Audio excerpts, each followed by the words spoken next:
மூன்றத்தில் தீபம் ஏற்றுவது திமுகவின் சதிச் செயலா அல்லது தீபம் ஏற்றி கலவரத்தை ஏற்படுத்த முயல்வது பாரதிய ஜனதாவின் சதிச் செயல்? இது இருப்பது நில அளவை கல்லா அல்லது தீபம் ஏற்றும் கல்லா?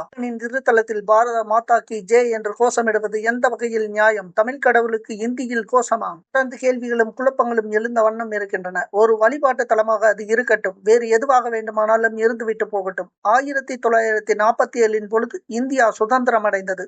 அந்த சுதந்திரத்தின் போது அந்த தலம் என்னவாக இருந்ததோ, அங்கு என்ன வழிபாட்டு முறை பின்பற்றப்பட்டதோ அதை தொடர்வதே சரியானதாகும்.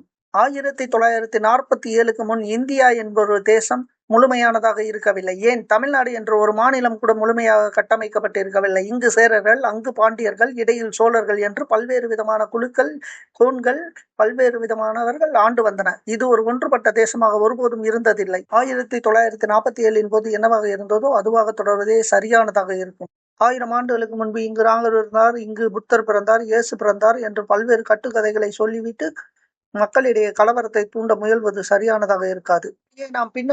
இப்படியே நாம் முன்பு என்று சென்று கொண்டே இருந்தால் கற்கால மனிதனாக மாறிவிட வேண்டியதுதான். எத்தனை வழிபாட்டு தலங்களையும் அத்தனையும் இடித்துவிட்டு எல்லாவற்றையும் காடுகளாக, மலைகளாக உருமாற்ற தொடங்கிவிட வேண்டியதுதான்.